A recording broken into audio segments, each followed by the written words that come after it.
আসসালামু আলাইকুম, সবাই কেমন আছেন? আশা করি সবাই ভালো আছেন। আমার চ্যানেলটাকে সাবস্ক্রাইব করবেন। রিপন কোরাস এটা ফেসবুক আইডিও আছে। এইগুলো সাবস্ক্রাইব করলে, লাইক কমেন্ট শেয়ার দিলে আমি উৎসাহিত পাই।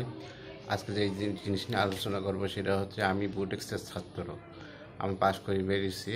আমি টেক্সটাইল ইঞ্জিনিয়ার। তা ক্লাসের ভিতরে মানে সেকেন্ড ইয়ারের বা থার্ড ইয়ারের ক্লাসের সময়, প্র্যাকটিক্যালের সময় স্যার আমাদেরকে নিডেল লাগতে দিয়েছিল। নিডেল মানে সুই। সেই সুইটা হচ্ছে সুইং সুই না। সুইং যেরকম সেলাই সুতো করতে হয় সেরকম না। এটা হচ্ছে মেশিনের সুই, কাপড় তৈরি করতে হয়।